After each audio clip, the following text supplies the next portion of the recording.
하나님의 말씀 봉독해 드리겠습니다. 성경을 들고 다 같이 일어나시기 바랍니다.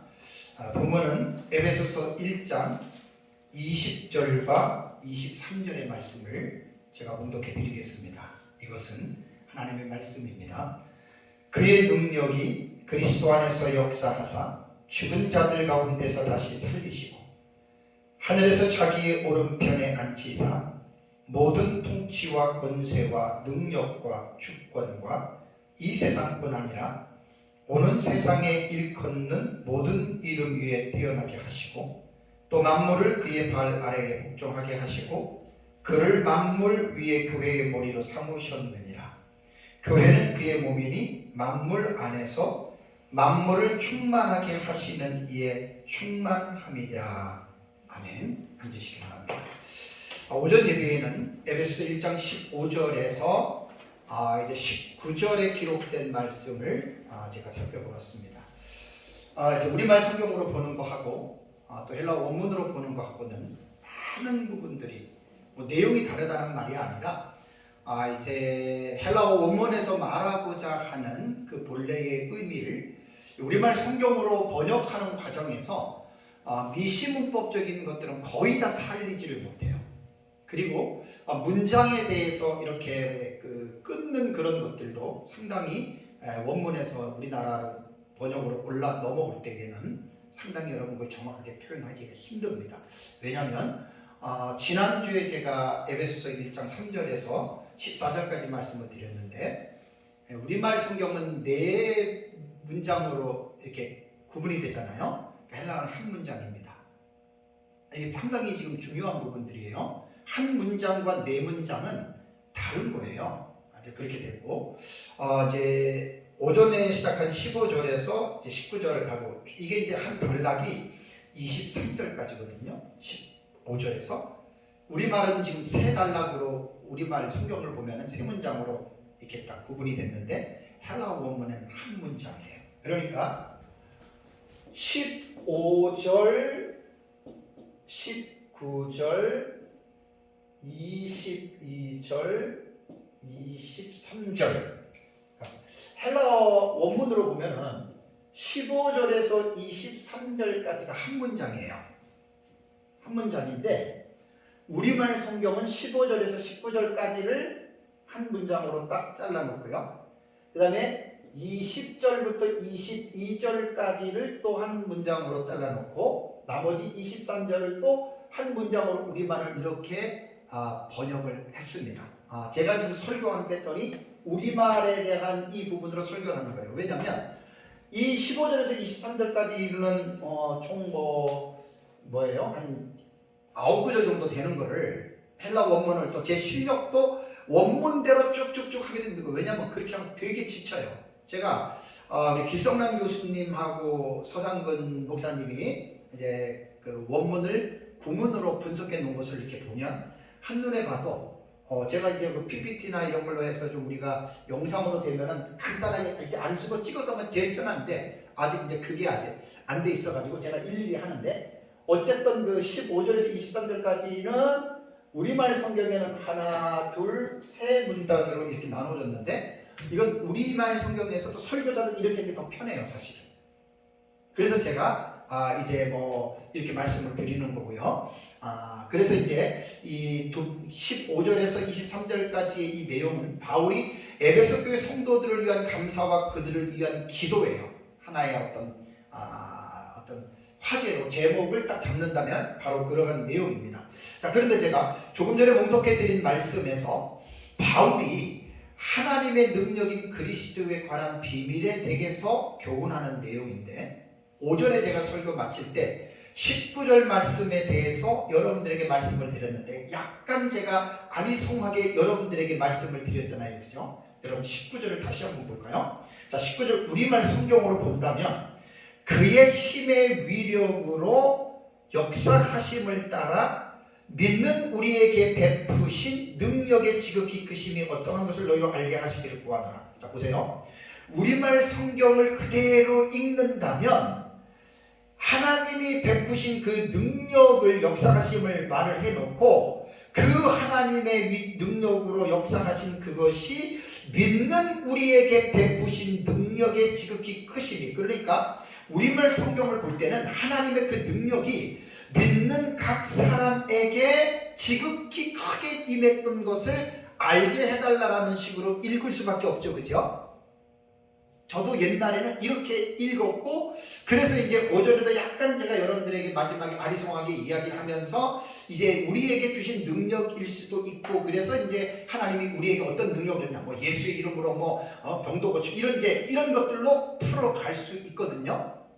그런데 이런 부분들이 우리말 성경으로는 당연히 한 80~90%는 그쪽으로 가서 거기서 헤매는 거예요.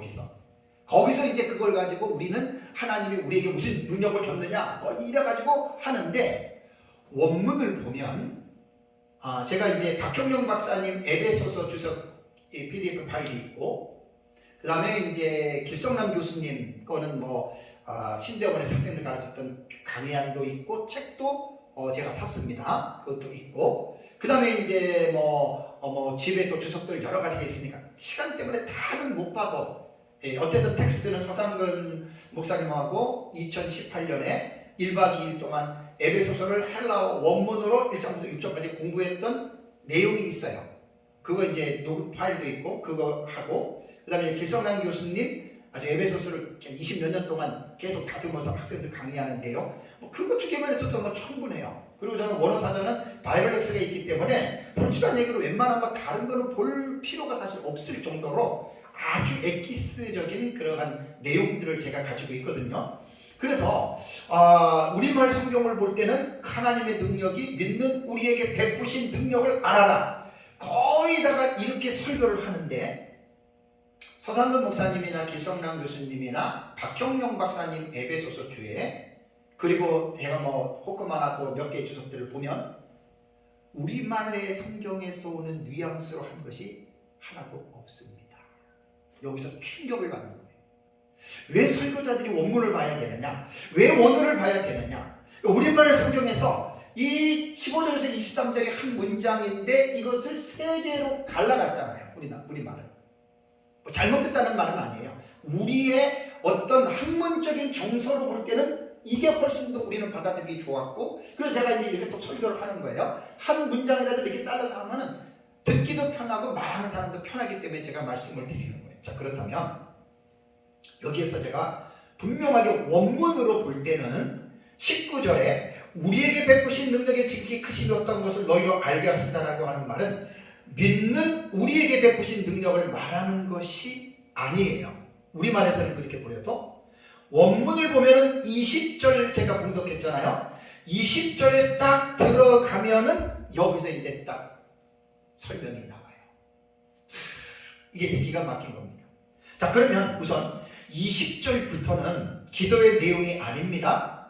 20절은 기도의 내용은 실제적으로 보면은 17절과 18절과 19절이 바울이 에베소 교회 성도들을 위해서 한 기도의 내용이고, 20절부터는 기도의 내용이 아니라 20절은 어떻게 되냐면 이제 그의 능력이, 요걸 제가 자세히 설명을 해드릴게요. 이걸 헬라어 원문에서 보고 딱 찾아내는 거예요. 여기서 20절부터는 19절에서 교훈하는 그 능력이 어떤 것인지에 대해서 그 능력을 부연 혹은 세부 묘사를 해주는 거예요. 그러니까 우리말의 성경에는 그의 능력이 그리스도 안에서 해가지고 19절과 20절을 다르게 읽혀지잖아요. 그죠? 그게 아닙니다. 연결이 되는 겁니다. 그렇다면 여기서 그리스도를 통하여 나타난 하나님의 능력이 무엇을 말하냐면 20절과 23절에 나오거든요. 4절에. 그러면 제가 항상 말씀드릴 때 성경을 연구할 때에는 멀찌감치 떨어져서 봐야 돼요. 이게 거시적인 방법이거든요. 멀리서 20절과 23절의 아웃라인을 제가 윤곽을 말씀을 드릴게요. 자, 그러면 바울은 에베소 교회 성도들에게 말하는 하나님의 능력을 소개하는 것이 20절에서 22절까지입니다. 20절과 22절에 보면 그 하나님의 능력은 그리스도를 통해서 나타난 그 능력을 말하는 거지 믿는 개개인에게 주어지는 능력이 아니에요. 그래서 원문에서 조금 뒤에 들어가면 제가 자세히 설명해 드릴게요. 20절을 보면 그리스도가 죽은 자들 가운데 부활과 하늘로 올라가셨다. 그죠? 네? 그리고 이제 하늘로 올라가셨고 그 다음에 그 오른편에 앉으셨다. 보좌의 좌정까지 말씀했어요. 그 다음에 21절을 보면은 그리스도를 모든 이름 위에 뛰어나게 하셨다. 이게 하나님의 그분의 능력이라는 거예요. 그 능력. 그 다음에 22절을 보면 만물을 그분의 발 앞에, 그리스도의 발 앞에 복종하게 하신다. 이것도 지금 19절에서 말하는 그 능력을 말하는 거예요. 다음에 22절에 보면은 그리스도를 교회의 머리로 삼으셨다. 지금 이게 뭔 줄 아세요? 이게 그리스도가 혼자서 그분이 한 게 아니라는 거예요, 여러분. 그래서 19절의 원문상으로 볼 때에는 그의 힘의 위력은 하나님의 힘의 능력으로 역사하심을 따라서 믿는 우리에게 베푸신 능력은 개인이 아닌 하나님께서 그리스도를 통해서 나타난 20절에서 22절까지의 이 능력을 너희들이 알기를 원한다. 이런 뜻이라는 말이에요. 이게 원문을 통해서 우리가 배울 수 있는 거예요. 다음에 바울이 에베소 교회들에게 교회가 무엇이냐? 그것이 이제 23절에 나오는 내용입니다. 자, 그렇다면 이제 본문을 주의하겠습니다. 바울이 에베소 교회 성도들에게 말하는 하나님의 능력은 무엇인가? 조금 전에 말씀드린 대로 이제 20절에서 22절까지 그 내용이 이제 에베소 교인들에게 말하는 하나님의 능력인데, 그렇다면 20절을 보십시오. 20절 보면은 우리말 글자로 5글자가 뭐예요? 그의 능력이 이렇게 나왔죠, 그죠? 자, 우리말 번역은 그의 능력이라고 하는 이 말에 여러분 이 말이 나왔는데, 개정개혁성경의 우리말로 번역한 그의 능력은 여러분 잘 들으셔요. 원문을 보면은 교계를 가우뚱합니다. 왜 그러냐면은 여기서 보면은 능력이라는 단어가 있잖아요, 그죠? 원문에는 능력이 안 나옵니다. 제가 이제 원문을 잘 몰라도 계속해서 제가 지금 공부를 하고 있기 때문에 20절을 보면은 관계대명사가 뭐가 나오냐면 행이라고 하는 이 관계대명사. 그러니까 쉽게 말하면 한 문장이지만 한 문장 안에 패러그래프이 단락이 나눠지잖아요. 15절에서 19절까지는 쭉 기도의 내용으로 이어지면서 20절에 가면서 20절 초두에는 행이라고 하는 관계절로서 관계대명사가 딱 나옵니다. 그 행이라고 하는 관계대명사 우리말은 이것이 그것을이라고 이 단어는 여러분 해석이 되는 거예요.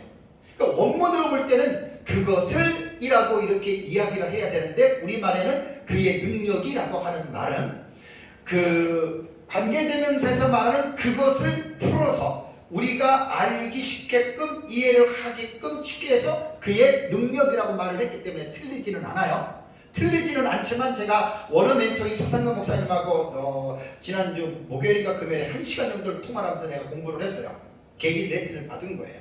그러면서 이제 이것이 이제 그 앞에 그 19절까지 연결되고 뭐 23절까지 연결 아주 복잡한 구절을 가지고 있는데 어쨌든 헬라어 성경에는 능력이라고 하는 단어는 없는데 우리말 성경의 번역이 뭐가 문제가 되겠어요, 여러분? 다시 20절 읽어보세요. 20절 보세요. 그의 능력이 그리스도 안에서 역사하사 쭉 하다 보면은 20절의 주어가 뭐로 보여요? 우리가 읽은 우리말 성경으로 볼 때는 당연히 그의 능력이가 주어로 보이죠, 그죠? 우리말은. 그러니까 이거는 번역하는 사람들이 그런 것들을 고려하지 않고 무조건 번역한 거예요. 그의 능력이. 그러니까 20절에 우리말로 볼 때는 그의 능력이 주어처럼 보이는데 헬라어 원문을 보면 주어가 하나님으로 나옵니다. 하나님. 그래서 20절을 제가 설교를 준비하면서 구문론 보고 원어도 들어가서 보고 또 문장도 보고 사전도 들어가서 봤더니 20절의 구문론으로 20절을 여러분 보시면 우리 20절에 그의 능력이 쭉 나오잖아요, 그죠? 구문론 쪽은 20절을 주어부와 수로부로 문장은요 주어와 동사만 딱 찾으면 문장이 딱 정리가 됩니다. 나머지 전부 다 보호 목적어 같은 것들은 주어와 수로를 수식해 주는 거기 때문에 문장에서 주부와 술부, 주어와 동사만 딱 찾으면 그 문장의 의미가 딱 나오는 거예요. 그래서 20절을 보면은 20절에서 가장 여러분 그 중요한 것이 뭐냐면 그것을 역사했다예요. 주어 부분이 그것을 역사했다. 20절은 이게 문장의 주요 성분이에요. 그러니까 20절을 보면은 그것을 하고 그리스도 안에서 역사하사 그러잖아요. 요게 주보와 술부가 되는데 아까 말한 대로 주부는 요게 hen이라고 그랬잖아요. 헬라어로 hen. 이건 어려운 게 아니에요. 들으면 여러분들 충분히 이해가 되는 거예요. 이게 관계 대명사라는 말이에요. 그럼 여기서 이제 역사했다라고 하는 말을 이걸 먼저 봐야 돼요. 역사했다라고 하는 말이 에네르게슨이라고 하는 이 동사거든요. 에네르게슨이라고 하는 단어, 이 동사는 에네르고에서 나왔는데 이게요. 직설법이면서 부정과거인데 3인칭 단수예요. 이게 3인칭 단수예요. 그러면 헬라 같은 경우, 히브리 같은 경우는 동사 안에 격이 있고 대부분 주어와 격은 연관이 되거든요. 여기에서 말하는 3인칭 단수는 누구를 말하냐면 에베소서 본문 읽은 단락에서는 성부 하나님이에요. 그러니까 그것을 역사했다라고 하는 20절의 주어는 그 능력이가 아니에요. 그 능력이 우리말로 말하는 그 능력이 아니라 그것은 누구냐면 하나님을 말하는 거예요. 하나님이 역사하셨다. 그리고 우리말 성경으로 보면은 전혀 이 부분들이 읽어낼 수가 없는 원문을 통해서 이 부분들이 나오는 거예요. 그래서 길 교수님하고 서 목사님한테 배운 거하고 잘 보니까 너무나 정확하게 여러분 이 부분이 나온 거거든요. 그러니까 여기서 에네르게슨이 3인칭 여기가 단수이기 때문에 그 3인칭은 바로 주어가 되시는 하나님을 말을 한다라고 하는 이제 그러한 말입니다. 그래서 우리말에 그의 능력은 이것은 여러분 번역을 잘못한 거예요. 그래서 제가 우리말 번역이 직역 성경하고 우리말 번역본들이 뭐 우리가 알고 있는 뭐 열 몇 개 말고 아주 고영민 박사님하고 그 다음에 허성갑 선교사님하고 그 다음에 이제 이학재 교수님 우리 이제 고신 동기거든요. 그분 거하고 이제 그런 것들은 상당히 좀 중요해요. 그래서 이제 이 본문을 제가 여러분 보세요. 우리말 성경은 그의 능력이 그리스도 안에서 그러니까 그의 능력이 주어로 보이는데 다른 사람들의 번역본을 제가 소개해 드릴게요. 자, 이학재 교수님의 그 마사 본문을 소개하면 어떻게 번역했냐면 그것은 이게 이제 성경을 원문을 아는 사람이 직역한 거예요. 그래서 성경은 1차적으로 서기를 할 때는 원문 직역을 먼저 하고 그 다음에 부드럽게 하는 의역이나 이런 것도 필요하다는 이야기예요. 그래서 이학재 교수의 마사 성경을 보니까 항상 직역 성경을 하니까 그것을 해놓고 그리스도 안에서 그분이 역사하는 것으로 그러니까 관계대명사 그것을 해놓고 그것은 뭐냐 그리스도 안에서 그분이 역사하는 것으로 하고 하나님이 역사하는 것이라는 거예요. 그러니까 그의 능력이가 주어가 되는 게 아니라 그분 바로 하나님이라고 하는 말이죠. 그리고 이제 죽은 자들로부터 일으키셨으며 또 하늘에 있는 오른편에 앉게 하셨다가 20절에 나오는 내용이거든요. 그러니까 주어가 그분이에요. 그리고 바른 성경과 공동 번역과 표준세 번역을 보면 똑같이 잘 들어보세요. 20절 어떻게 했냐면 하나님께서는 이 능력을 이렇게 표현했습니다. 그러니까 hen이라고 하는 관계 대명사 이것이 원래는 그것인데 그것을 조금 더 바른 성경과 공동 번역과 표준세 번역은 충분하게 설명을 하면서 하나님께서는 이 능력을 을이라고 하는 말은 주어가 아니잖아요. 그죠? 목적어에 해당이 되잖아요. 그러니까 지금 개역개정이 왜 틀렸냐면 그의 능력이 그러면 이것을 주어로 사람들이 읽을 수 있다는 말이에요. 주어는 하나님이란 말이에요. 하나님. 그래서 에네르게슨이라고 하는 여기 역사에다가 3인칭 단수였기 때문에 동사 안에서 주어가 같이 연결돼서 나오는 거거든요. 그래서 이 세 가지 성경에는 하나님께서는 주어잖아요. 이 능력을 그리스도 안에서 행하셔서 그분을 죽은 사람들 가운데 살리시고 예수를 죽은 자 가운데 살리시고 하늘에서 자기 오른편에 앉히셨다. 그래서 이 번역이 개역 지금 개정 개혁은요. 근데 이게 원어를 아는 사람들한테 말을 들어보면 100개, 200개가 아니라 몇천 개 이상이에요. 그래서 제가 6, 7년 전에 좋은 멘토, 원어 멘토 소상관 목사님 만나서 지금도 제가 잘 못 따라가지만 자꾸만 배우는 이유가 이래서 제가 자꾸만 원어를 자꾸만 공부를 하는 거예요. 그러니까 전혀 우리가 생각하고 있는 거 다른데 이 부분만 그러면 괜찮게요. 성경 전체에 말도 못하게 많아요. 이런 부분들이 전문가들의 얘기를 들어보면.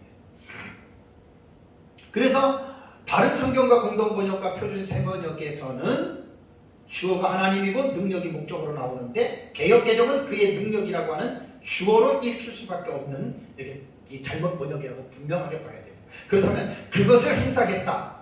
20절을 주부와 술보로 볼 때 제일 중요한 것은 뭐냐면 그것을 행사했다라고 하는 말인데 그러면 그것이 뭐냐는 거예요. 행, 관계 대명사가. 그래서 그것이라고 하는 말은요. 상식적으로 볼 때는 이 관계 대명사가 나오면 앞에서 찾아야 돼요? 뒤에서 찾아야 돼요? 앞에서 찾아야 돼요. 요거 제가 다음 주에 에베소서 2장 1절에 보면 그는 허물과 죄로 죽었던 우리를 살리셨다 그랬잖아요. 그죠?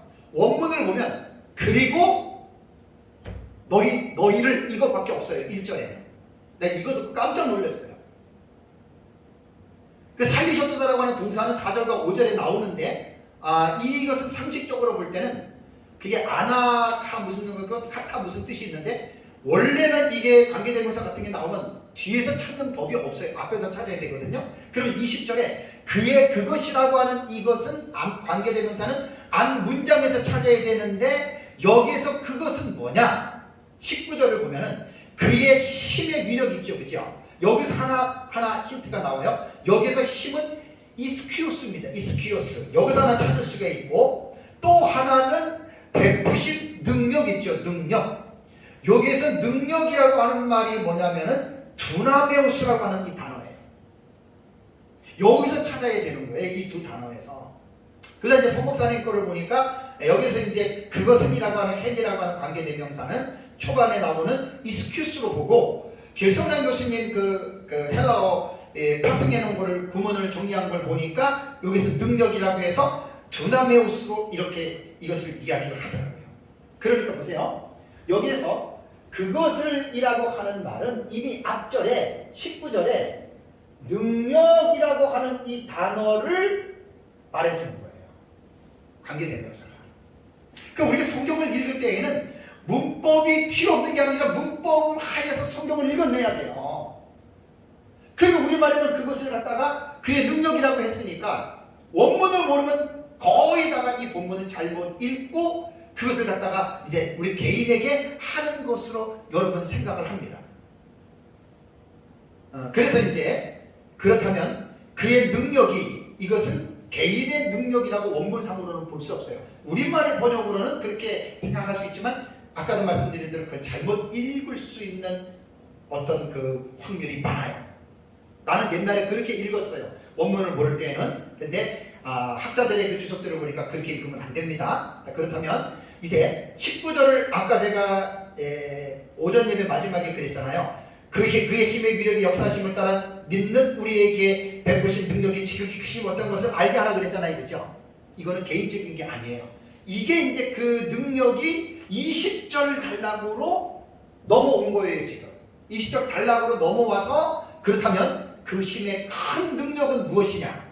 그 큰 힘의 능력은 첫 번째는 죽은 자들 가운데서 그리스도를 부활시킨 것이 이게 하나님의 능력. 여기서 지금 그의 능력은 무슨 능력이냐면 하나님이 베푸신 능력을 말하는 거예요. 예수 그리스도의 스스로의 능력을 말하는 게 아니라 성부 하나님이 예수 그리스도를 통해서 나타나신 성부 하나님의 능력이에요. 20절 보세요. 그의 능력이 어디에서? 그리스도 안에서 역사하사 어떻게 됐습니까? 죽은 자들 가운데서 다시 살리시고, 본문에서 말하는 것은 하나님께서 자기 능력을 그리스도 안에서 행사했는데 죽은 자들 가운데서 예수 그리스도를 다시 살리셨다라는 말입니다. 여러분, 부활 얼마나 큰 능력입니까? 지금까지 태초부터 태어난 모든 사람들 다 죽었어요? 죽었다 살아난 사람 봤습니까?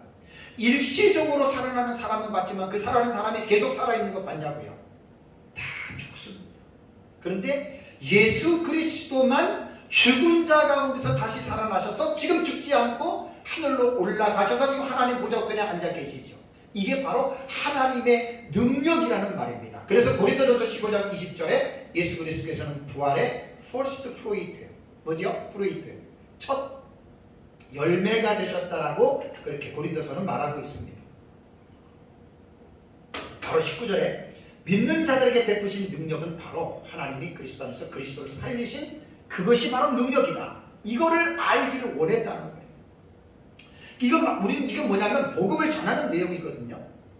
부활을 모르고 사는 사람들이 얼마나 많습니까?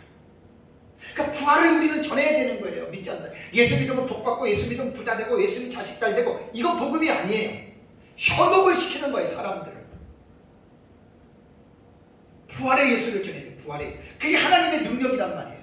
그래서 우리는 부활의 소망을 가지고 살아가는 사람들 아닙니까?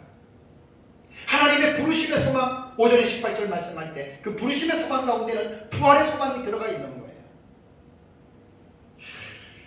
교회 다니면서 예수 믿는다고 하면서 쓸데없는 거 배워가지고 올바르게 알아야 할 중요한 교리에 대해서는 알지 못하고 쓸데없는 것만 가르치고 쓸데없는 것만 배워가지고 비참하게 사는 성도들이 얼마나 많은 줄 아십니까? 말씀 모르면 불쌍한 거예요, 그 사람은. 목회자나 성도나 말씀 깊이 모르면 불쌍한 거예요, 그 사람은. 말이 목사고 말이 성도지. 그 다음에 두 번째는 그 능력이 뭡니까? 그 능력이 20절에 보니까 뭐라 그랬어요? 다시 살리시고 그 다음에 뭐라 그랬습니까? 하늘에서 자기의 어떻게 해요? 오른편에 앉으셨다. 야, 예수 그리스도의 승천. 부활하시고 40일 동안 세상에 계시다가 예수님은 하늘로 구름 타고 올라가시고 올라가셔서 하나님 보좌 우편에 그분이 앉아 계신다. 여러분, 이게 우연히 일어난 일일까요? 이것이 무슨 예수 그리스도께서 무슨 잘나서 이런 일을 행하신 줄 아세요? 지금 19절부터 이 문장을 풀어가야 돼요. 19절에 말한 믿는 자들에게 베푸신 그의 하나님의 능력, 그의 힘의 위력, 익스큐스 아우트예요. 19절에. 그러니까 그 힘의 능력이 결국은 그리스도인들이 알아야 되는데 그것이 바로 그리스도에서 부활하시고 승천하셔서 하나님 보좌 우편에 앉으셨다. 이게 그리스도께서 혼자 가신 게 아니라 성부 하나님이 능력을 베푸셨는데 그리스도 안에서 그리스도를 그렇게 하셨다는 이야기. 그거를 성도들에게 알게 하시기를 기도합니다. 세 번째 기도 제목의 내용이에요. 그래서 세 번째 기도 제목의 내용을 내가 오전에는 여러분들에게 마지막에 설명하지 않고 오후로 제가 공을 넘긴 거예요. 왜? 이 내용이 너무나 엄청나기 때문에.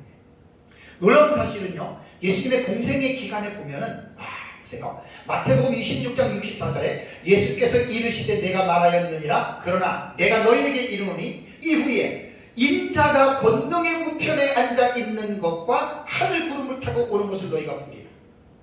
총독과 대제사장 앞에서, 산에 들인 공회 앞에서 예수님이 죽기 전에 하신 말씀이에요. 누가복음 22장 69절에도 그러나 이제부터는 인자가 하나님의 권능의 우편에 앉아 있으리라. 이 말을 예수님 당시 죽기 전에 누가 이 말씀을 믿었겠어요? 난 크리스찬들은 정신병자라고 했겠죠. 그래서 예수님에게 귀신 들렸다 그런 말을 하는 거예요. 마가복음 16장 19절에 부활하신 예수님이 주 예수께서 말씀을 마치신 후에 마가는 뭐라고 기록을 했냐면 하늘로 올려지사 하나님 우편에 앉으셨느니라. 기가 막힌 거. 마가가 그걸 어떻게 알았겠어요? 하늘에 올라가서 하나님 우편에 앉는 걸 봤겠어요? 믿음의 눈으로 본 겁니다. 누가복음 24장 50절 51절에도 말씀을 마치시고 하늘로 올려가시니 어디에 가시려고? 보좌 우편에 앉으시려고. 여러분, 이게 누구의 힘으로 됩니까? 우연입니까? 이게 바로 하나님의 능력, 그걸 말하는 거예요. 이거를 알기를 원하는 거예요. 세 번째 기도의 제목은. 그래서 세 번째 기도의 제목은 교리입니다. 교리. 그것도 몰라서는 안 될 아주 중요한 교리를 지금 말하고 있습니다. 히브리서 1장 3절 13절도 찾아보시면 다 나와요. 이것만 해도 한 30분 할 수 있는데 제가 그냥 넘어갈게요. 나는 자세한 걸 워낙 좋아하기 때문에. 히브리서 8장 1절에도 지금 우리가 하는 말의 요점은 이러한 대제사장이 우리에게 있다는 것이라. 그는 하늘에서 지극히 크신 이의 보좌 우편에 앉으셨으니. 이 히브리서 저자는 예수 그리스도께서 하나님 보좌 우편에 앉으셨던 것을 알고 있고 히브리서 12장 2절에도 하나님 보좌 우편에 그분이 앉으셨다. 베드로전서 3장 22절에도 그는 하늘에 오르사 예수 그리스도예요. 하나님 우편에 계시니 천사들과 권세들과 권세가 능력들이 그에 복종합니다. 와, 계시가 너무 풍성해지지 않아요? 그 다음에 예수님께서 하나님 보좌 우편에서 뭐하고 계십니까? 거기서 놀고 계십니까? 거기서 낮잠을 주무시고 계십니까? 아닙니다. 로마서 8장 34절을 보면은 그는 하나님 우편에 계신 자요 우리를 위하여 간구하시는 자신이라. 예수님이 하나님 보좌 우편에서 뭐 한다고요? 우리 믿는 하나님의 자녀들이에요. 우리를 위해서 지금 간구해요. 여러분들 세상을 살면서 어렵고 힘들 때 누가 나를 위해서 기도할까 궁금하시죠? 100% 확실한 답은 보좌 우편에 앉아 계신 예수님이 나를 위해서 기도하고 계신다는 걸 믿으시기 바랍니다. 그럼 여러분 힘이 납니다. 사도행전 7장 55절 56절에도 스데반이 죽을 때 기가 막힙니다.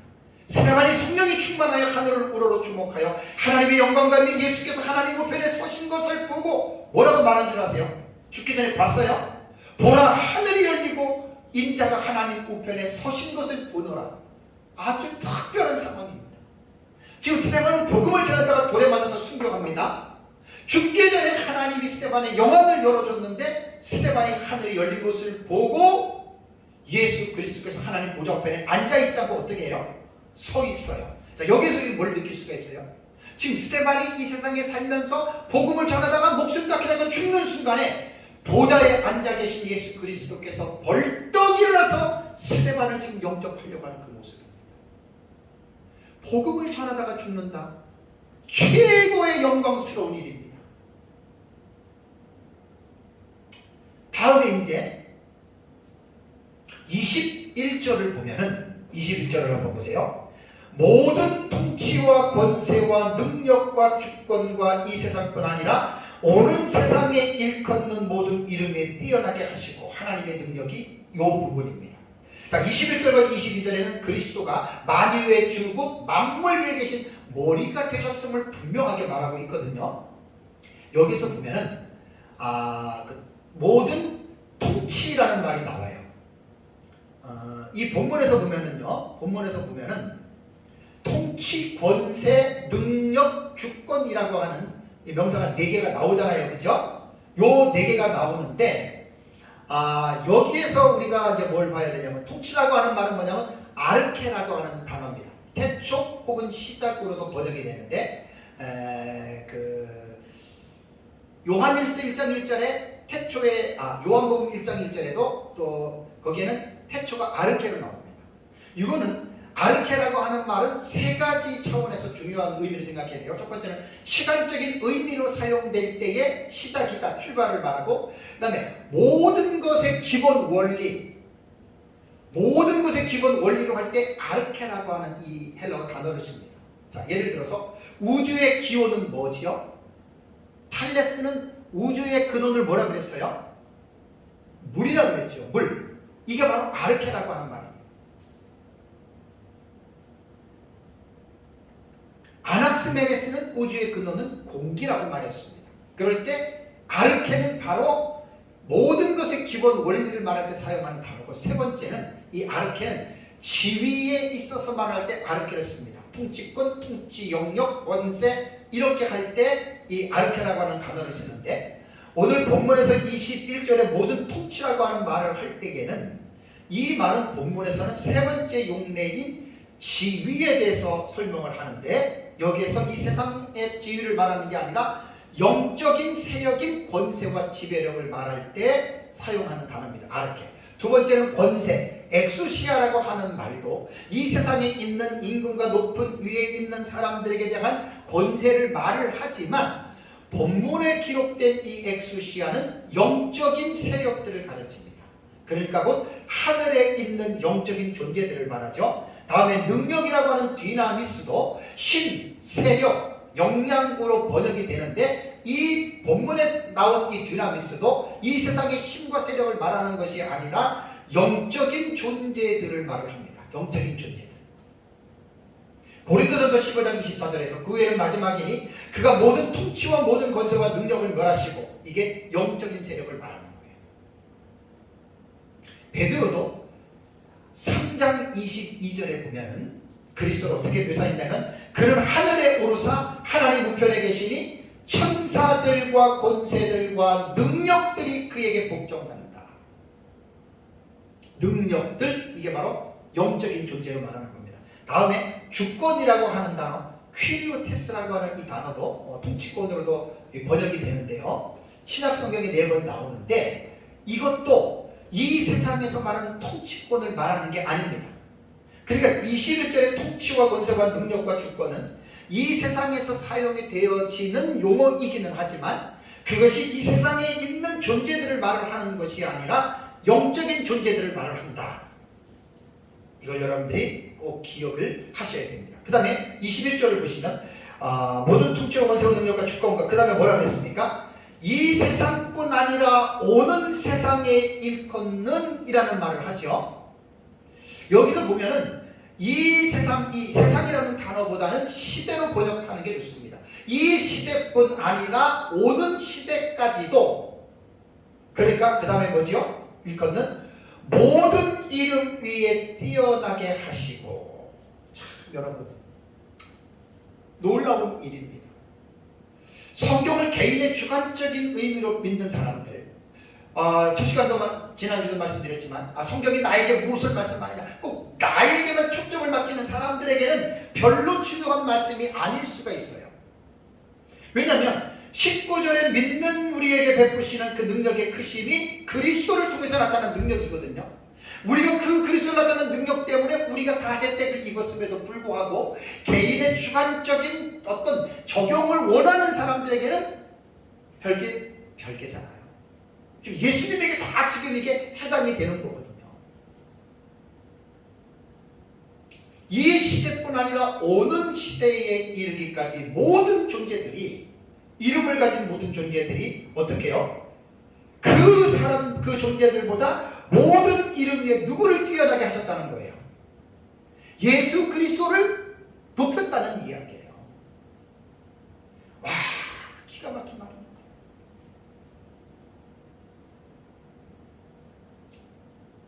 제가 기독론을 말씀드릴 때 예수님의 신분을 두 가지로 말씀드렸잖아요.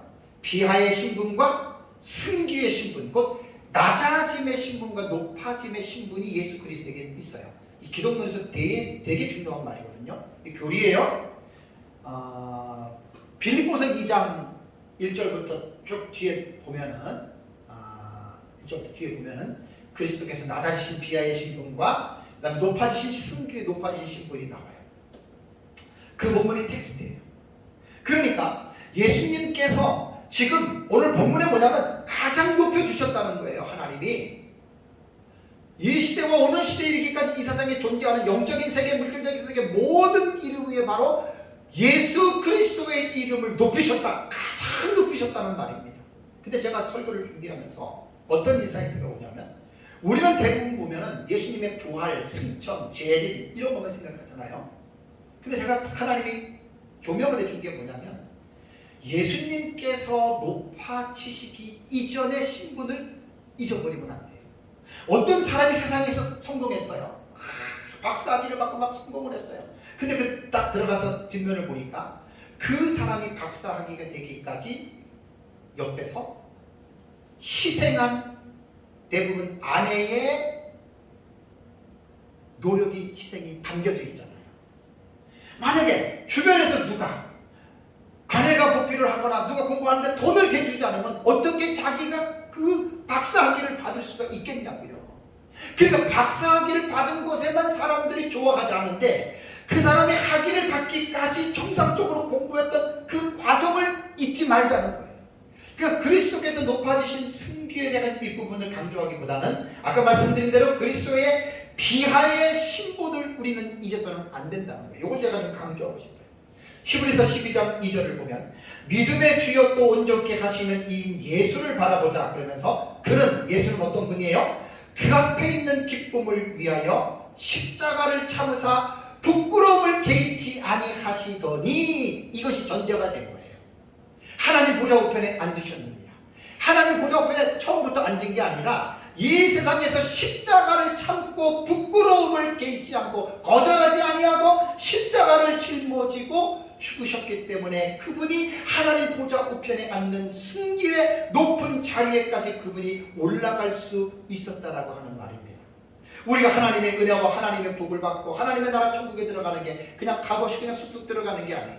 바로 예수 그리스도의 이러한 그 비하의 신분, 성육신 단계, 전 세계를 율법 아래에서 고난을 당하시고 또 율법의 저주로 인해서 절정이 십자가에 죽으시고 무덤에 내려가시고 음부에까지 내려가신 주님의 이러한 비하에 그분의 삶이 있었기 때문에 그분은 높아지셨고, 우리가 그 높아지신 그리스도를 믿음으로 말미암아 우리는 하나님의 아들들이 되었다.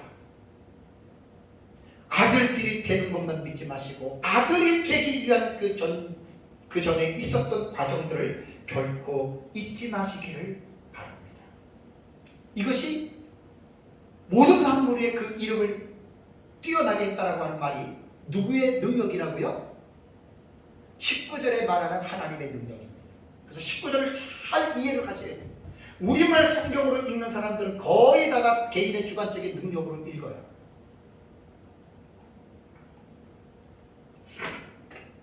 원문을 볼 때 본문은 그렇게 읽으면 잘못 읽는 겁니다.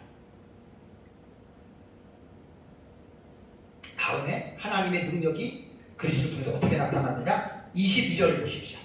또 만물을 그의 발 아래에 뭐 했다고요? 복종하게 하시고. 여기만 보면 돼요. 복종하게 하시고. 그 다음은 교회 문제로 이제 넘어갑니다. 그 다음에 이제 만물의 교회의 머리로 삼으셨다고 했는데, 여기 보면은 만물이 그리스도에게 복종하게 하셨다. 이게 능력입니다. 이게 하나님의 힘. 익스키오스예요. 이스키오스. 그 힘이고, 그 다음에 그 능력이 드러나면 우리에게 이것이 예수 그리스도에게 주어진 이것을 알아가라라고 하는 말이거든요. 그래서 하나님의 능력인 영적인 세력들이 왜 그리스도 이름을 뛰어나게 하셨을 뿐만 아니라 더 나아가서 만물까지 뭐 한다고요? 복종하니까 통치하시는. 너무 이건 놀라운 말입니다. 이것이 하나님의 능력으로 이루어지는 거예요. 그래서 20절에 그의 능력, 행이라고 하는 관계대명사가 그거를 말하는 거예요. 그의 능력, 하나님의 능력을.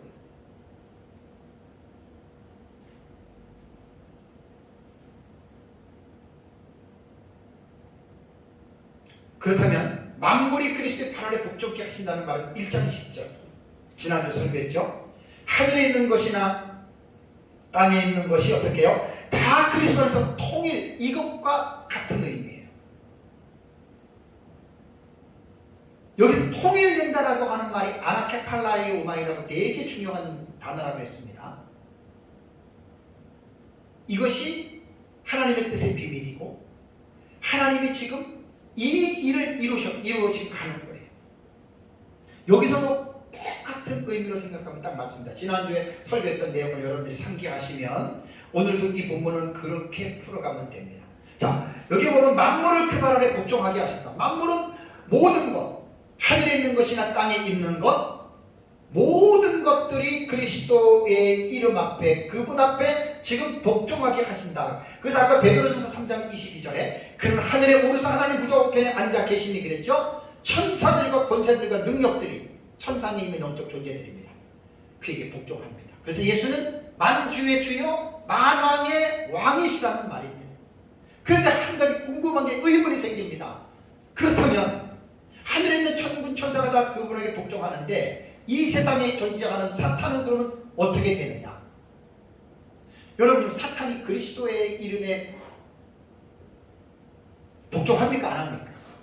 그리스도에게. 우리가 볼 때는 사탄은 지금 이 세상에서 활동하고 있어요. 그죠? 이 부분을 우리는 본문에서 풀어내지 않으면 의구심이 생깁니다.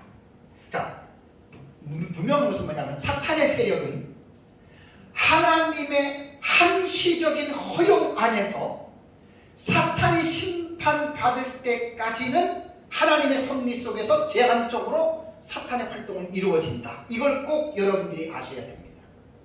이건 왜 그러냐면 인간이 하나님 앞에 아담과 하와가 범죄하고 나서 범죄에 대한 대가로 하나님의 섭리, 하나님의 허락하신 가운데에 사탄은 심판받을 때까지 이 세상에 임금으로 하나님이 그를 허용하신 거예요.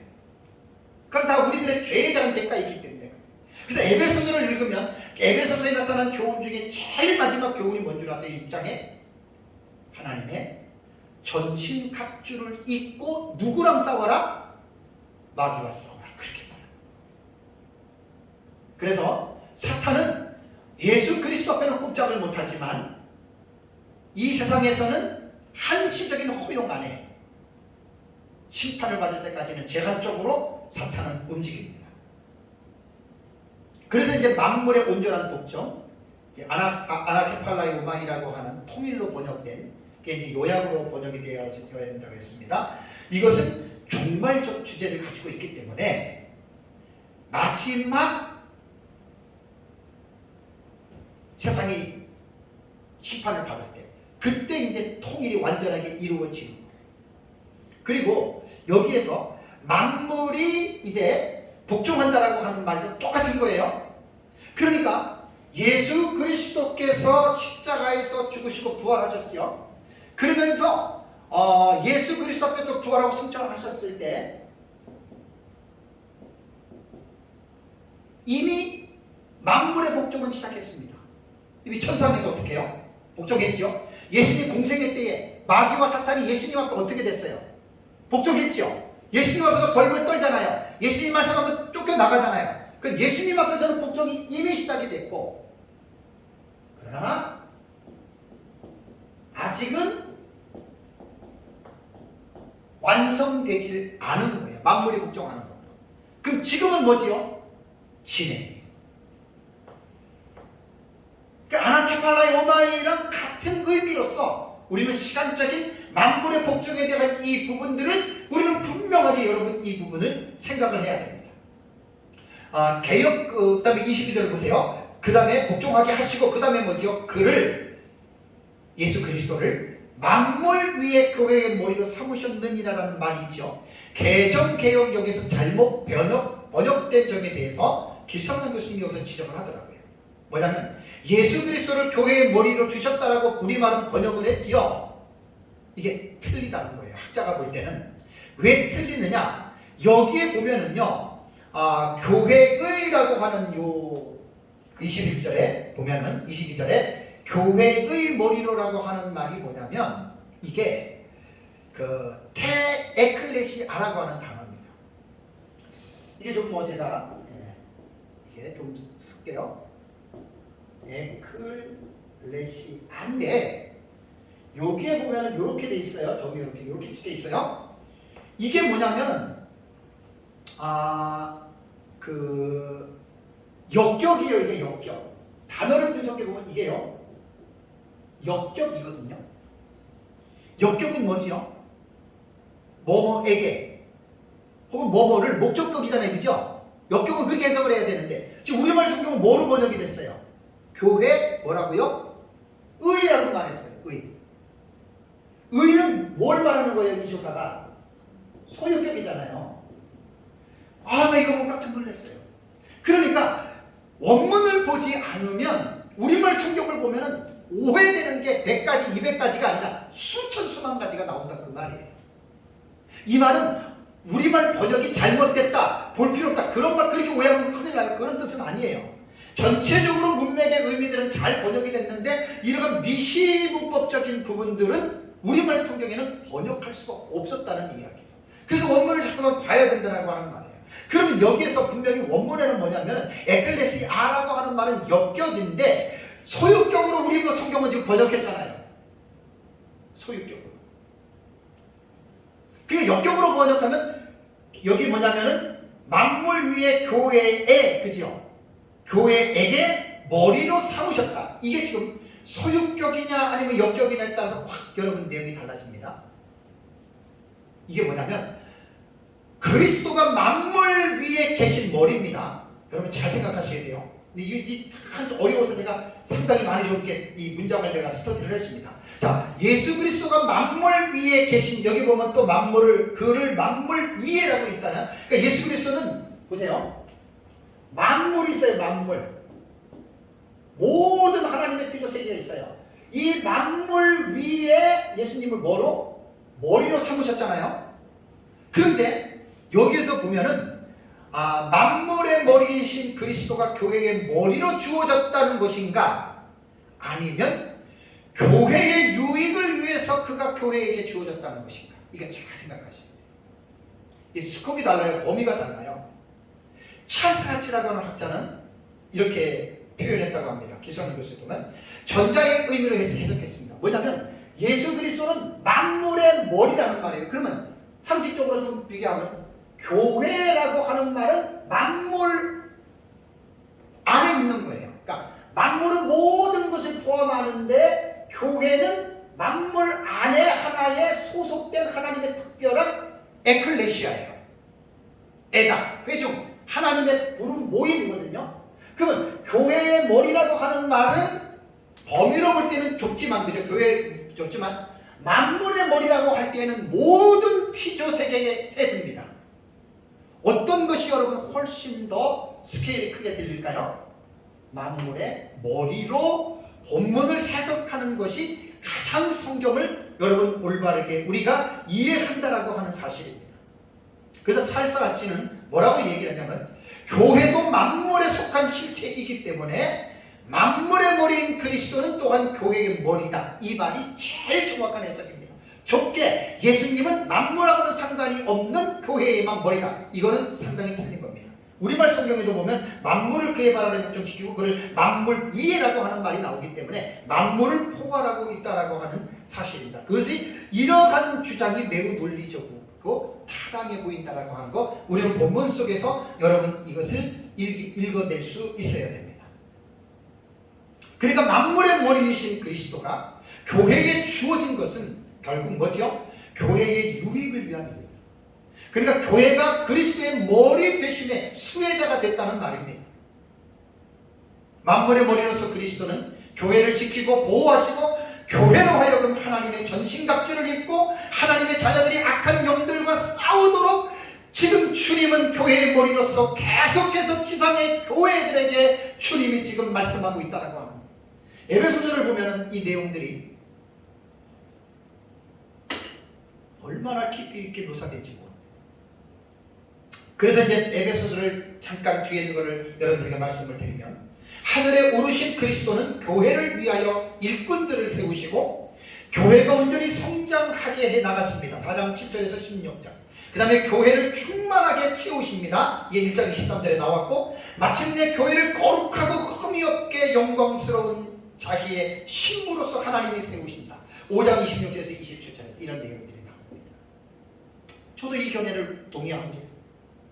찰스 하치의 주석은 너무나 훌륭하고 그러니까 길성남 교수님이 그거를 자기 책에다가 옮겨놓고 나는 그거를 스터디하면서 나도 아멘으로 동의하고 받아들이는 것이죠.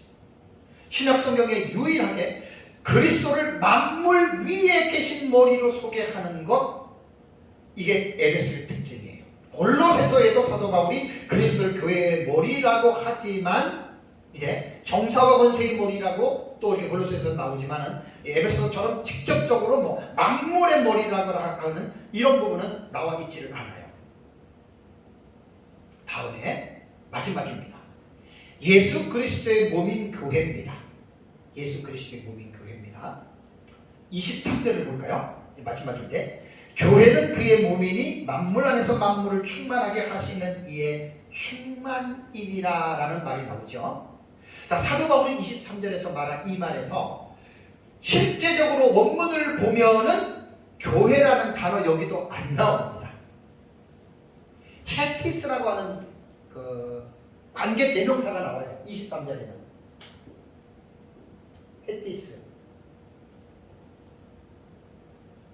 헤티스라고 하는 관계 대명사가 나오거든요. 근데 이게 여성형입니다. 저도 다 공부해서 배워서 다도 좀 설교하는 겁니다. 이게 여성인데 왜 이것이 중요하냐면 헤티스라고 하는 관계 대명사도 뜻이 뭔 줄 아세요? 그것은이에요. 그것은. 근데 우리말 성경에는 그것을 교회로 이렇게 했어요. 틀린 말은 아니에요. 쉽게 번역을 했지만 원문을 직역하면 그것은 그의 몸이니 이렇게 되는 거예요. 그 23절은 그럼 뭐로 봐야 되냐? 제가 이제 우리 워너멘토 우리 선생님이죠. 저에게 사상근 목사님하고 1시간을 동안 통화한 게 제 전화는 그냥 자동적으로 녹음이 다 돼요. 그래서 녹음을 몇 번 들었어요. 참 어렵더라고요. 그러면서 저는 이제 공부를 하는 거죠, 목사는. 여기서 보면은 23절은요. 제가 여기서 우리말 성경은 지금 어떻게 해요? 문장을 딱 나눴죠, 그죠? 나눴어요. 그러면서 헤티스는 뭐냐면 관계 대명사라 그랬죠. 그러니까 23절의 말은 문장이 나눠졌지만 관계 대명사는 뭐예요? 앞절에 있는 내용과 관계가 있다 그런 뜻이죠. 그러면 여기에서 서목사님 그런 얘기를 하더라고요. 관계적이 이거는 수식적 기능으로 보기도 하고 관계적 기능으로 보기도 하고 독립적 기능으로 보기도 한다 이렇게 말을 하는 거예요.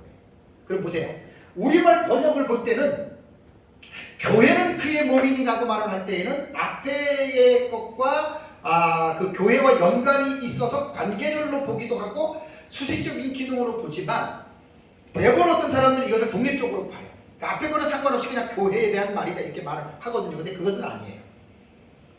근데 물어봤더니 학자들마다 다 보는 게 다르니까 뭐가 옳다 그런 거 어때요? 그러니까 그건 해석학적인 면에서는 그건 어쩔 수 없는 거고요. 그렇다면 23절에 그것은 이라고 하는 말은 뭐냐면 한 문장이라고 그랬잖아요. 15절부터 23절까지가. 그러니까 22절에 나오는 이 내용을 부연 설명을 해주는 기능으로 해석해야 되는 거예요.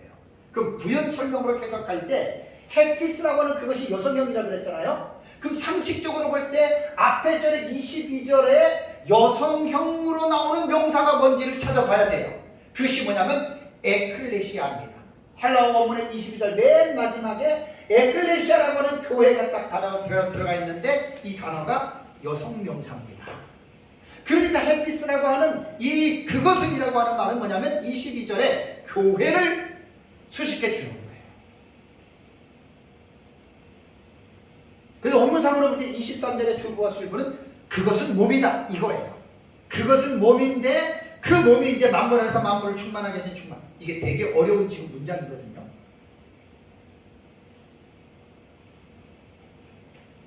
결국 23절은 교회를 은유적으로 표현한 거예요. 자, 그러면 23절의 말씀은 두 가지에 대해서 교훈을 하고 있는데 23절을 같이 한번 또 볼까요? 교회는 그의 몸이니 어떻게 해요?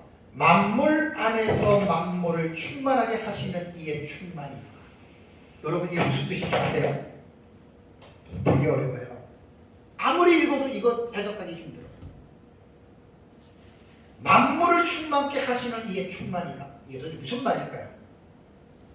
기성남 교수님 책에 자세하게 설명이 되어 있어서 제가 책을 보고 공부할 때 남의 거 무조건 갖다가 끌어 쓰지 않아요. 왜냐하면 이해하고 써야지. 원래 공부는 그렇게 하는 학자들이 쓴 거를 보고 이해하고 내 것으로 내는 게 그게 지식이거든요. 상당히 좀 힘들었어요. 제가 이해한 대로 여러분 말씀을 드리겠습니다. 자, 22절의 말씀은 두 가지에 대해서 말씀하고 있습니다. 그리스도의 몸으로서 교회는 그리스도의 몸이다 라고 하는 말입니다. 몸이라고 할 때는 여러분 무슨 생각이 나죠? 몸이라고 할 때는 몸은 하나예요. 몸은 하나지만 하나 속에는 상당히 많은 지체가 있죠. 그죠? 그러니까 이 하나 된 몸은 유기적으로 통일됐다는 거예요. 그러면 몸에서 사람의 신체에서 제일 중요한 부분이 머리예요. 그죠? 머리에 달린 몸이거든요. 그러면 여기서 우리가 교훈을 얻을 수 있는 게 그리스도의 몸인 교회는 머리 대신 그리스도와 연합이 되어 있다는 거예요. 여기서 우리는 뭘 깨달아야 됩니까? 머리와 분리된 몸은 죽은 거예요. 곧 그리스도와 분리된 교회는 교회가 아닙니다. 말이 교회지 머리가 되신 그리스도와 연합이 되지 않는 교회는 10,000명, 10만 명이 모여도 교회가 아닙니다. 이단과 사이비들이 대체적입니다. 신천지가 한 40만, 40만 되는 성도가 있는데 교회입니까? 아닙니다. 한국에서 이단 시기가 붙어있는 베레아 김기동 측 20만 명, 만민중학교 이재록에 13만 명, 엄청난 대형 교회를 말하지만 저는 거기를 교회로 안 봅니다. 왜? 그리스도와 연합된 곳이 아니라 그리스도와 디바인, 나누어졌습니다. 세퍼레이티드, 구별된 겁니다. 떨어진 겁니다. 진정한 교회는 머리가 되시는 그리스도로부터 지시를 받고 그리스도께서 지시하시는 대로 순종하는 것이, 그것이 진정한 교회라는 거예요. 교회가 잘못된 모습이 뭐냐면 지금 현재 한국교회 안에 세계교회도 마찬가지입니다. 목사가 교회의 머리가 되는 경우들이 많습니다. 겉으로 볼 때는 교회가 몇천 명, 몇만 명 모여도 그걸 교회라고 말하면 안 됩니다. 인간의 공동체지. 목사와 장로가 교회를 장악하고 마치 목사와 장로가 자기 뜻대로 교회를 이끌어간다면 겉으로 볼 때는 교회이지만 그거는 참된 주님의 에클레시아라고 말할 수 없습니다. 왜? 머리와 연합된 게 아니라 분리가 되어져 있는 거예요. 그럼 어떻게 교회가 머리이신 그리스도의 지시를 받고 어떻게 행해야 되느냐? 그것은 간단합니다. 성경대로 하면 됩니다. 그러나 100% 성경대로 할 수가 없죠. 저도 그렇고. 참 이게 중요합니다. 교회로 들어가면 신앙의 교회들은 뒤에서 말씀드리겠지만 이게 참 조심해야 돼요. 두 번째는 뭐냐면 교회는 여러 지체들이 유기적인 공동체로서 한 몸으로 구성되어 있는 것이 교회입니다. 아까는 연합을 얘기했고 지금은 이제 유기적인 공동체입니다. 자, 사람의 몸은 한 몸이지만 사지백체 오장육부라 그러죠. 그죠? 사지백체는 몸 전체를 일컫는 표현이고 오장육부는 하리학에서 인간의 내장 전체를 통틀어 표현할 때 오장육부라고 합니다. 오장은 간장, 심장, 비장, 폐장, 오장, 간장, 심장, 비장, 폐장, 신장을 가르치고요. 그 다음에 뭐 오장에 심포라고 하는 것을 더해서 육장이라고도 한다 그래요. 육부는 대장, 소장, 위장, 담낭, 방광, 삼초를 가르쳐서 육부라고 합니다. 이게 뭘 말하는 거죠? 이것이 말하는 바는 뭐냐면 오장육부라고 하는 말은 인간의 몸은 하나이지만 그 몸에 대한 그 모든 것들이 하나의 유기적으로 연결되어 있다라고 하는 사실을 여러분들이 기억을 해야 됩니다. 몸은 하나지만 여럿이 하나로서 유기적으로 되어 있기 때문에 여러분 그렇게 됐다라고 하는 거 여러분들이 꼭 기억을 하셔야 됩니다. 그래서 교회라고 하는 것은 그냥 겉만 보기에 사람들의 모이는 공동체가 아니라 그 안에서 서로가 유기체로서의 상호 소통과 이런 교제들이 아주 활발하게 이루어져야 되는데 이것이 누구에 의해서 이루어져야 되느냐? 자기 마음, 자기 생각대로 하는 게 아니에요. 머리가 되시는 예수 그리스도의 지시를 받아서 몸 안에 있는 모든 지체들은 서로 협력하면서 그 몸을 자라게 만들어 가야 됩니다. 바울은 이 상황을 에베소 4장 16절에 매우 구체적으로 말하고 있는데 그에게서 온 몸이 각 마디를 통하여 도움을 받음으로 연결되고 결합되어 각 지체의 분량대로 역사하여 그 몸을 자라게 하여 사람 안에서 스스로 세우느니라 라고 이렇게 말을 했습니다. 사람 안에서 스스로 세우느니라. 다음에 마지막으로 만물을 충만하게 하시는 자의 충만. 이제 이 해석이 참 어려워요. 그러니까 본절에서 바울은 교회를 23절에 교회는 그의 몸이니 만물 안에서 만물을 충만하게 하시는 이의 충만함이라고 그랬습니다. 이거 정말 쉽게 이해할 수 있는 말이 아닙니다. 저는 상당히 주석을 보면서 상당히 제가 공부를 했습니다. 자, 이것은 몇 가지를 우리가 이해를 해야지 이 말씀이 이해가 되거든요. 자, 만물을 충만하게 하신다.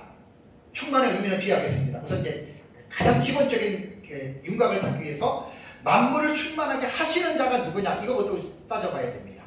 사람이 아닙니다. 하나님입니다.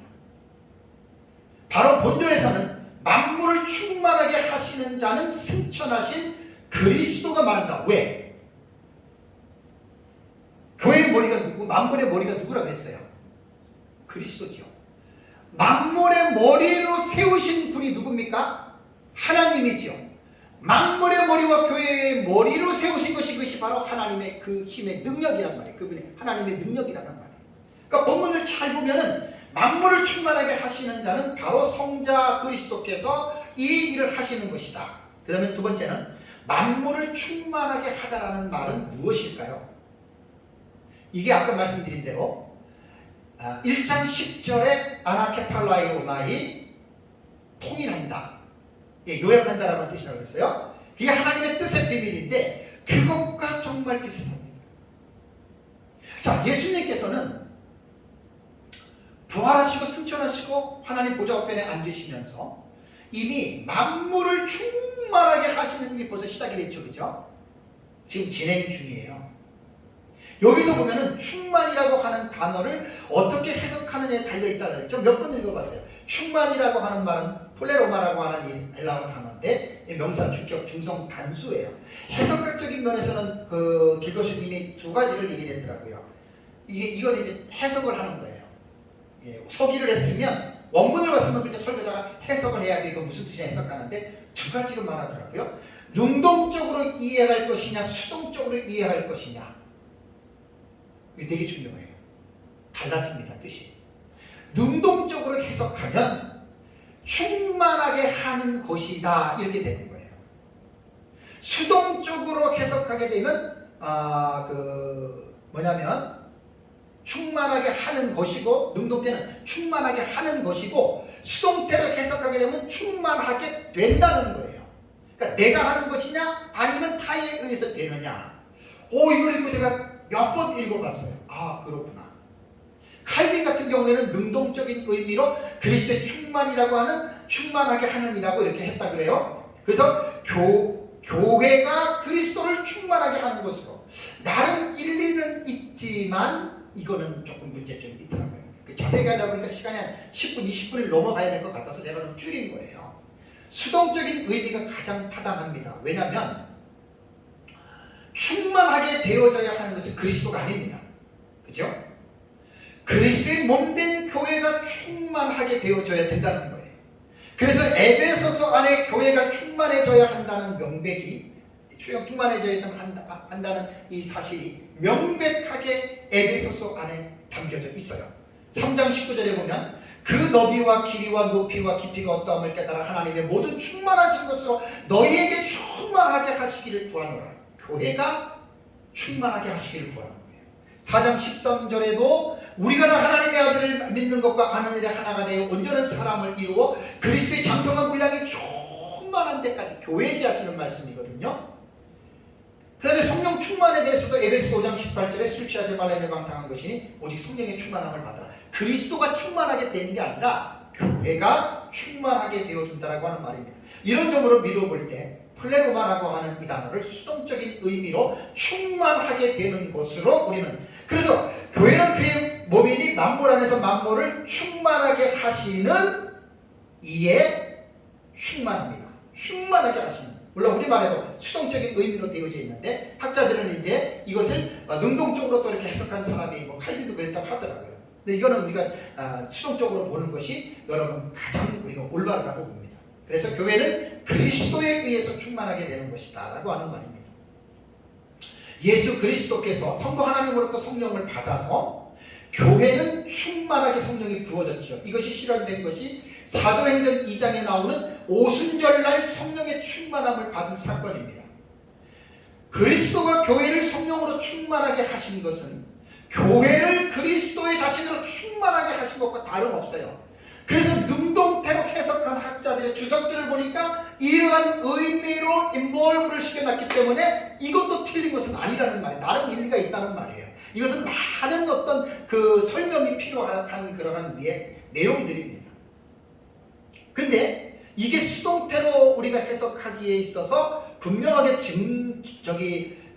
증명할 수 있는 게 뭐냐면 충만함이라고 하는 맨 끝에, 우리말에는 맨 끝에 나오죠. 그죠? 이게 동사잖아요. 플레루메노라고 하는 이 동사는요 중간태더라고요. 중간태. 저는 동사만 나오면 눈이 확 떠져요. 이게 무슨 태인가? 눈이 탁 떠져서 이걸 봤더니 이게 중간태로 돼 있어요. 여러분 제가 중간태 하도 많이 많이서 말씀드렸잖아요. 많이 말씀드렸잖아요. 중간태는 모양은 뭐예요? 수동태. 해석은 뭘로 해야 돼요? 능동태예요. 아주 신비해요, 중간태는.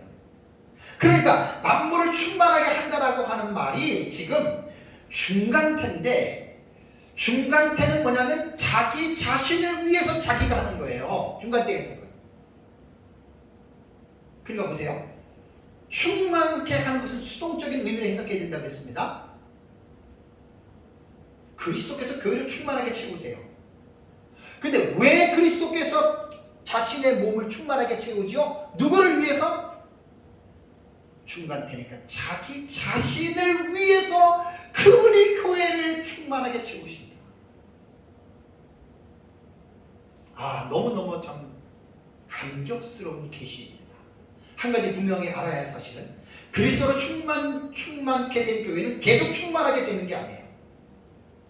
1장 9절과 10절에 통일되는 아나케팔라이 오마이는 지난주에 충분히 설명했습니다. already, not yet의 개념으로 볼 때 계속해서 교회는 충만해져야 된다.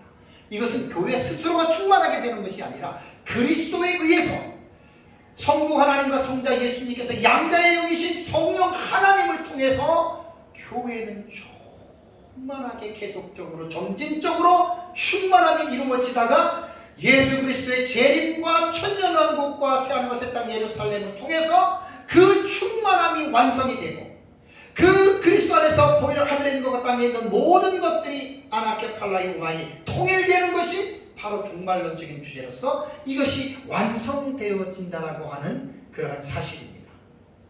교회는 무형교회가 있고 유형교회가 있습니다. 무형교회는 보이지 아니하는 교회로서 세계교회가 하나고 천상의 교회고 승리적인 교회이기 때문에 무형교회는 문제는 없습니다. 그러나 유형교회는 이 세상에 존재하는 지역의 교회이기 때문에 눈에 보이는 교회이기 때문에 유형교회는 불완전한 교회고 전투적인 교회고 완전한 교회는 하나도 없습니다. 유형교회.